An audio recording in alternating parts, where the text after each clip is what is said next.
सुनाती हूँ श्री हरि के चरणों में शीश नवाए, कार्तिक महात्म का यह 21वां अध्याय। अब ब्रह्मा आदि देवता नतमस्तक होकर भगवान शिव की स्तुति करने लगे। वे बोले, हे देवाधिदेव, आप प्रकृति से परे पार ब्रह्मा और परमेश्वर हैं। आप निर्गुण, निर्विकार व सबके ईश्वर होकर भी नित्य अनेक प्रकार के कर्मों को करते हैं। हे प्रभु, हम ब्रह्मा आदि समस्त देवता आपके दास हैं। हे शंकर जी, हे देवेश, आप प्रसन्न होकर हमारी रक्षा कीजिए। हे शिव जी, हम आपकी प्रजा हैं तथा हम सदैव आपकी शरण में रहते हैं। नारद जी राजा पृथु से बोले, जब इस प्रकार ब्रह्मा आदि समस्त देवताओं व मुनियों ने भगवान शंकर जी की अनेक प्रकार से स्तुति करके उनके चरण कमलों का ध्यान किया, तब भगवान शिव देवताओं को वरदान देकर वही अंतर्ध्यान हो गए। उसके बाद शिव जी का यशोगान करते हुए सभी देवता प्रसन्न होकर अपने अपने लोक को चले गए। भगवान शंकर के साथ सागर पुत्र जलंधर का यह युद्ध चरित्र पुण्य प्रदान करने वाला तथा समस्त पापों को नष्ट करने वाला है। यह सभी सुखदायक और शिव को भी आनंददायक है। इन दोनों आख्यानों को पढ़ने एवं सुनने वाला सुखों को भोगकर अंत में अमर पद को प्राप्त करता है। ओम नमो भगवते वासुदेवाय। 21वां अध्याय समाप्त। 22वें अध्याय की जब सुनाने लगी हूँ बात, श्री प्रभु प्रेरणा प्राप्त कर, यह महात्म आ गया हाथ। राजा पृथु ने नारद जी से पूछा, हे देव ऋषि, कृपया आप मुझे यह बताइए कि वृंदा को मोहित करके विष्णु जी ने क्या किया और फिर वह कहाँ गए। जब देवता स्तुति करके मौन हो गए, तब शंकर जी ने सब देवताओं से कहा, हे ब्रह्मादिक देवताओं, जलंधर तो मेरा ही अंश था, उसे मैंने तुम्हारे लिए नहीं मारा है। यह मेरी सांसारिक लीला थी। फिर भी आप लोग सत्य कहिए कि इससे आप सुखी हुए या नहीं। तब ब्रह्मादिक देवताओं के नेत्र हर्ष से खिल गए और उन्होंने शिवजी को प्रणाम कर विष्णु जी का वह सब वृत्तांत कह सुनाया जो उन्होंने बड़े प्रयत्न से वृंदा को मोहित किया था तथा वह अग्नि में प्रवेश कर परम गति को प्राप्त हुई थी। देवताओं ने यह भी कहा कि तभी से वृंदा की सुंदरता पर मोहित हुए विष्णु उनकी चिता की राख लपेट इधर उधर घूमते हैं। अतएव आप उन्हें समझाइए, क्योंकि यह सारा चराचर आपके अधीन है। देवताओं से यह सारा वृत्तांत सुन शंकर जी ने उन्हें अपनी माया समझाई और कहा कि उसी माया से मोहित विष्णु भी काम के वश में हो गए हैं। परंतु महादेवी उमा त्रिदेवों की जननी, सबसे परे वह मूल प्रकृति परम मनोहर और वही गिरिजा भी कहलाती है। अतएव विष्णु का मोह दूर करने के लिए आप सब उनकी शरण में जाइए। शंकर जी की आज्ञा से सब देवता मूल प्रकृति को प्रसन्न करने चले। उनके स्थान पर पहुंचकर उनकी बड़ी स्तुति की। तब यह आकाशवाणी हुई कि हे देवताओं, मैं ही तीन प्रकार से तीनों गुणों से पृथक होकर स्थित सत्य गुण से गोरा, रजोगुण से लक्ष्मी और तमोगुण से ज्योति रूप हूँ। अतएव अब आप लोग मेरी रक्षा के लिए उन देवियों के पास जाओ, तो वह तुम्हारे मनोरथों को पूर्ण कर देगी। यह सब सुनकर देवता भगवती के वाक्यों का आदर करते हुए गौरी, लक्ष्मी और सरस्वती को प्रणाम करने लगे। सब देवताओं ने भक्ति पूर्वक उन सब देवियों की प्रार्थना की। उस स्तुति से तीनों देवियां प्रकट हो गई। सभी देवताओं ने खुश होकर निवेदन किया। तब उन देवियों ने कुछ बीज देकर कहा कि इन्हें ले जाकर बो दो तो तुम्हारे सब कार्य सिद्ध हो जाएंगे। ब्रह्मादिक देवता उन बीजों को लेकर विष्णु जी के पास गए और वृंदा की चिता भूमि में डाल दिया। उससे धात्री, मालती और तुलसी प्रकट हुई। विधात्री के बीज से धात्री, लक्ष्मी के बीज से मालती और गौरी के बीज से तुलसी प्रकट हुई। विष्णु जी ने जो ही उन स्त्री रूप वाली वनस्पतियों को देखा तो वे उठ बैठे। कामासक्त चित्त से मोहित हो उनसे याचना करने लगे। धात्री और तुलसी ने उनसे प्रीति की। विष्णु जी सारा दुख भूल देवताओं से नमस्कृत हो अपने लोक बैकुंठ में चले। वह पहले की तरह सुखी होकर शंकर जी का स्मरण करने लगे। यह आख्यात शिवजी की भक्ति देने वाला है। ओम नमो भगवते वासुदेवाय। 22वां अध्याय समाप्त। जय श्री राधे। कार्तिक की कहानी। दो सास बहुएं थी। कार्तिक मास आया तो सास बोली, मैं कार्तिक स्नान के लिए तीर्थ जाना चाहती हूँ। बहू बोली, मैं भी चलूंगी। सास बोली, तू अभी बहुत छोटी है, अभी मुझे जाने दे। सासू तीर्थ गई तो बहू कुमार के से 35 कुंडे ले आई। रोज एक कुंडा भर कर रखती। उधर गंगा में सासू जी की नथ गिर गई। बहू कुंडे में नहाती हुई बोली, सासू नहावे उंडे, मैं नहाऊं कुंडे। इतने में गंगा की धारा कुंडे में आ गई, साथ में सासू जी की नथ भी आ गई। बहू ने नथ पहचान ली और अपनी नाक में पहन ली। महीना पूरा हुआ, सासू जी आई, बहू सामे लेने लगी तो सास नथ देखकर बोली कि तू यह कहाँ से लाई? तो बहू बोली, यह तो मेरे कुंडे में गंगा की धारा के साथ आ गई। पर सास ने कुछ ध्यान नहीं दिया। फिर सास बोली कि मुझे ब्राह्मण भोज करना है। तो बहू बोली कि सासू जी 2 ब्राह्मण मेरे भी जिमा दो, मैंने भी कार्तिक स्नान किया है। तब सास ने कहा कि तूने कहाँ कार्तिक स्नान किया? तो बहू बोली, ऊपर चलो मैं आपको बताती हूँ। ऊपर गए तो देखा सारे कुंडे सोने के हो गए। बहू बोली, मैं रोज कुंडा भरकर रखती और सुबह जल्दी उठकर नहाती और उल्टा करके रख देती। तब सासू जी बोली कि बहू तू तो बहुत भाग्यवान है जो साक्षात गंगा जी तेरे पास आई। तूने श्रद्धा और विश्वास से कार्तिक स्नान किया तो भगवान ने तुझे फल दिया। दोनों सास बहू ने धूमधाम से ब्राह्मण जिमाकर दक्षिणा देकर विदा किया। हे गंगा मैया, जैसे बहू पर कृपा की, उसको कार्तिक स्नान कराया, वैसे हम सबको कराना। तुलसा जी की कहानी। कार्तिक के महीने में सब कोई तुलसा माता को सींचने जाती। सब कोई तो सींच के आ जाती, पर एक बुढ़िया माई आती और तुलसा माता से रोजाना कहती, तुलसा माता सत की दाता, मैं बिड़ला सींचू तेरा, तू कर निस्तारा मेरा। तुलसा माता अड़ुआ दे, लडुआ दे, पीतांबर की धोती दे, मीठा मीठा ग्रास दे, बैकुंठ का वास दे, चटके की चाल दे, पटके की मोत दे, चंदन का काठ दे, झालर की झिनकार दे, साई का राज दे, दाल भात का जीमन दे, 11 का दिन दे, कृष्ण का कांधा दे। इतनी बात सुनकर तुलसा माता सूखने लगी। भगवान ने पूछा कि तुम्हारे पास तो इतनी औरतें आती हैं, तुम्हें जिमाती है, गाती है, तो भी तुम कैसे सूखने लगी? तुलसा माता ने कहा कि एक बुढ़िया माई आती है जो रोजाना इतनी बात कहकर जाती है। मैं और तो सब कुछ दे दूंगी, पर आप कृष्ण जी का कांधा कहाँ से दूंगी? थोड़े दिन बाद बुढ़िया माई मर गई। सब कोई उसको उठाने लगे, पर वह इतनी भारी हो गई कि उठे ही नहीं। सब कोई कहने लगे कि पाप घाट की माला फेरती थी जिससे इतनी भारी हो गई। भगवान बूढ़े ब्राह्मण का रूप धारण करके आए। सबसे पूछने लगे कि इतनी भीड़ क्यों हो रही है?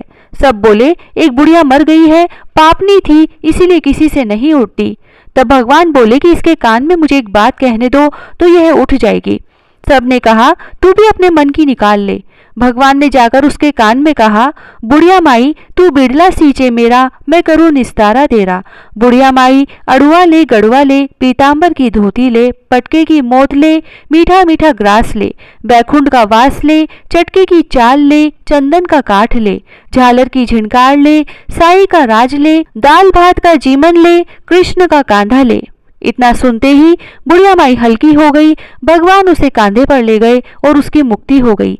हे तुलसा माता, जैसा उसकी मुक्ति करी ऐसा हमारी करियो, जैसा उसको कांधा दिया वैसे सबको दियो। विनायक जी की कहानी। एक बुढ़िया माई थी, वह मिट्टी के गणेश जी की पूजा करती थी। वह मिट्टी के गणेश जी रोज बनाती, रोज गल जाते। सामने एक सेठ का मकान बन रहा था तो वह वहां जाकर बोली कि पत्थर का गणेश बना दो। मिस्त्री बोले, जितने में हम तेरा पत्थर का गणेश गढ़ेंगे उतने में अपनी दीवार न चीनेंगे। बुढ़िया बोली कि राम करे तुम्हारी दीवार टेढ़ी हो जाए। अब उनकी दीवार टेढ़ी हो गई। वो बनावे और ढा देवे, बनावे और ढा देवे। इस तरह करते करते शाम हो गई। शाम को सेठ आया और उसने कहा, आज कुछ भी काम नहीं किया। तो मिस्त्री कहने लगे कि एक बुढ़िया आई थी, वो कह रही थी कि मेरा पत्थर का गणेश गढ़ दो। हमने नहीं गढ़ा तो उसने कहा कि तुम्हारी दीवार टेढ़ी हो जाए। जब से दीवार सीधी ही नहीं बन रही। सेठ ने बुढ़िया को बुलवाया और कहा कि हम तुझे सोने का गणेश मढ़ देंगे, हमारी दीवार सीधी कर दो। सेठ ने बुढ़िया को सोने का गणेश मंडवा दिया और सेठ जी की दीवार सीधी हो गई। हे विनायक जी महाराज, जैसे सेठ की दीवार सीधी करी वैसे सबकी करना। कहता न सुनता न हुकारा भरता ने सारे परिवार की रक्षा करना। हे कार्तिक महाराज, सबकी मनोकामनाएं पूरी करना, सबकी रक्षा करना। जय श्री राधे। लपसी तपसी की कहानी। एक लपसी था, एक तपसी था।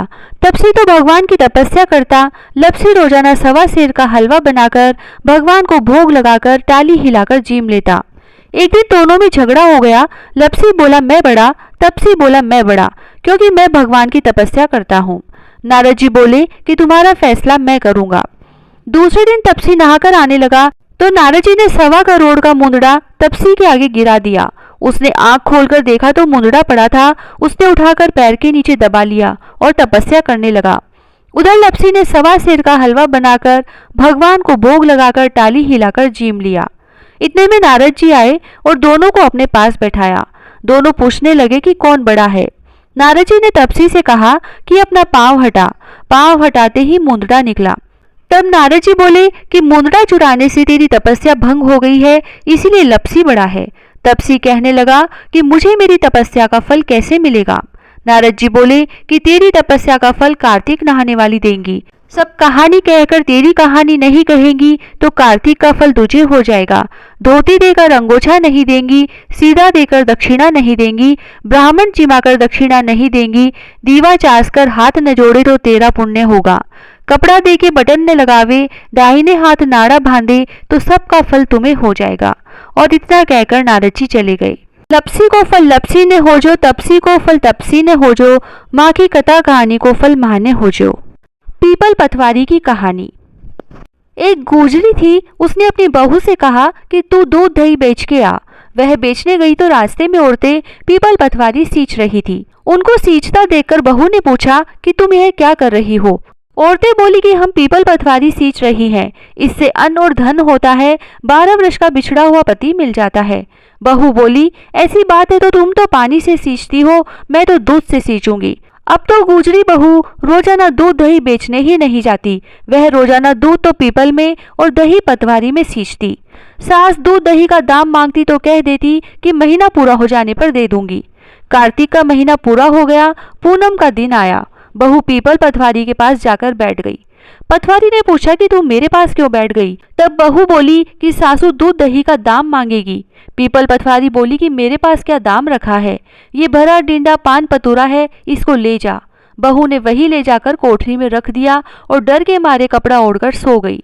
सासू बोली कि बहू पैसे ला। बहू बोली कि कोठरी में रखा है। सासू ने कोठरी खोल के देखी तो हीरा मोती जगमगा रहे हैं। सासू बोली कि बहू इतना धन कहाँ से लाई। बहू ने आकर देखा तो सच्ची में ही धन भरा हुआ है। बहू ने सासू को सारी बात बता दी। सास ने कहा कि अब की कार्तिक में मैं भी पतवारी सींचूंगी।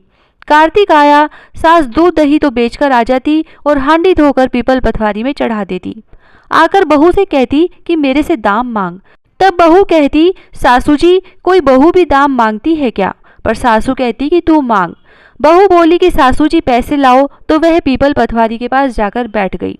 पीपल पतवारी ने सासू को भी पान पतूरा भरा डिंडा दे दिया। उसने वही ले जाकर कोठरी में रख दिया। बहू ने खोलकर देखा तो उसमें कीड़े मकोड़े बिलबिला रहे हैं। बहू ने कहा सासू जी यह क्या है। तब सास ने आकर देखा और बोलने लगी कि पीपल पतवारी तो बड़ी दोगली पटपीटन है, इसको तो धन दिया और मुझको कीड़ा मकोड़ा दिया। तब सब कोई बोलने लगे कि बहू तो सत की भूखी सींचे थी, तुम धन की भूखी सींची। हे पतवारी माता, जैसा बहू को दिया वैसा सबको देना, जैसा सास को दिया वैसा किसी को मत देना। तुलसी महारानी नमो नमो, हरि की पटरानी नमो नमो। तुलसी महारानी नमो नमो, हरि की पटरानी नमो नमो। धन तुलसी पूरण तप की नो, शालिग्राम बनी पटरानी नमो नमो। तुलसी महारानी नमो नमो। जाके पत्र मंजरी कोमल, श्रीपति कमल चरण लपटानी नमो नमो। तुलसी महारानी नमो नमो, हरि की पटरानी नमो नमो। कौन से महीने बोई रानी तुलसा, कौन से महीने हुई हरियाली नमो नमो। तुलसी महारानी नमो नमो। कौन से महीने हुई तेरी पूजा, कौन से महीने हुई पटरानी नमो नमो। तुलसी महारानी नमो नमो। आषाढ़ मास बोई रानी तुलसा, सावन मास हुई हरियाली नमो नमो। तुलसी महारानी नमो नमो। कार्तिक मास में हुई तेरी पूजा, मंगसिर मास हुई पटरानी। नमो नमो तुलसी महारानी, नमो नमो। धूप दीप नैवेद्य आरती, पुष्पन की वर्षा बरसानी। नमो नमो तुलसी महारानी, नमो नमो। 56 भोग 3600 व्यंजन, बिन तुलसा हरि एक न मानी। नमो नमो तुलसी महारानी, नमो नमो। जो तुलसी को सवेरे गाए, श्री कृष्ण के दर्शन पाए। नमो नमो तुलसी महारानी, नमो नमो। जो तुलसी को दोपहर में गाए, खीर खांड का भोग लगाए। नमो नमो तुलसी महारानी, नमो नमो।